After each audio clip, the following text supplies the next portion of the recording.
ರಾಷ್ಟ್ರಗೀತೆ ಹಾಡುವಾಗ ಮುಖ್ಯಮಂತ್ರಿಯೇ ಹೀಗಾಡಿದ್ರೆ ಹೇಗೆ? ಸಿಕ್ಕಾಪಟ್ಟೆ ವೈರಲ್ ಆಯ್ತು ಈ ಒಂದು ವಿಡಿಯೋ. ಹೌದು, ಸಾಮಾನ್ಯವಾಗಿ ರಾಷ್ಟ್ರಗೀತೆ ಹಾಡುವಾಗ ಎಲ್ಲರೂ ಕೂಡ ಒಂದು ನಿಮಿಷ ಸುಮ್ಮನೆ ನಿಂತ್ಕೊಳ್ತಾರೆ. ಇದು ದೇಶಕ್ಕೆ ನಾವು ಕೊಡುವಂತಹ ಗೌರವ.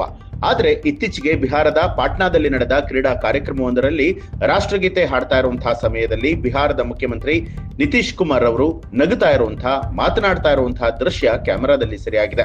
ಈ ದೃಶ್ಯ ಸೋಷಿಯಲ್ ಮೀಡಿಯಾದಲ್ಲಿ ವೈರಲ್ ಆಗಿದ್ದು, ಬಿಹಾರದ ಸಿಎಂ ಈ ಘಟನೆಯ ನಂತರ ಮತ್ತೆ ಪ್ರತಿಪಕ್ಷಗಳ ದಾಳಿಗೆ ಗುರಿಯಾಗಿದ್ದಾರೆ. ಮಾನ್ಯ ಮುಖ್ಯಮಂತ್ರಿ ರಾಷ್ಟ್ರವನ್ನ ಅವಮಾನಿಸಿದ್ದಾರೆ ಅಂತ ಹೇಳಿ ಪ್ರತಿಪಕ್ಷಗಳು ಆರೋಪ ಮಾಡಿದೆ.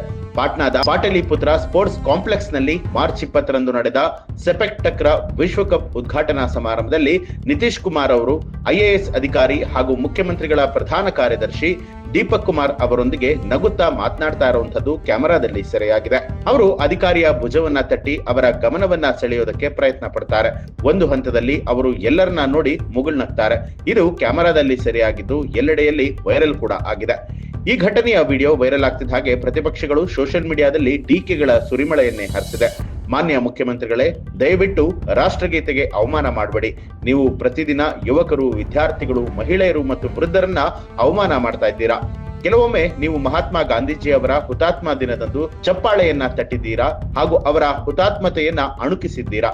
ಕೆಲವೊಮ್ಮೆ ನೀವು ರಾಷ್ಟ್ರಗೀತೆಗೆ ಚಪ್ಪಾಳೆಯನ್ನ ತಟ್ತೀರಾ ಅಂತ ಹೇಳಿ ಯಾದವ್ ಸೋಷಿಯಲ್ ಮೀಡಿಯಾದಲ್ಲಿ ಪೋಸ್ಟ್ ಮಾಡಿದ್ದಾರೆ. ಕೆಲವು ಸೆಕೆಂಡುಗಳ ಕಾಲವೂ ಕೂಡ ಮಾನಸಿಕವಾಗಿ ಹಾಗೂ ದೈಹಿಕವಾಗಿ ಸ್ಥಿರವಾಗಿರೋದಕ್ಕೆ ಆಗದ ನೀವು ಅಂತಹ ಪ್ರಜ್ಞಾಹೀನ ಸ್ಥಿತಿಯಲ್ಲಿ ಈ ಸ್ಥಾನದಲ್ಲಿ ಇರುವಂತದ್ದು ರಾಜ್ಯಕ್ಕೆ ಹೆಚ್ಚಿನ ಕಾಳಜಿಯ ವಿಚಾರವಾಗಿದೆ.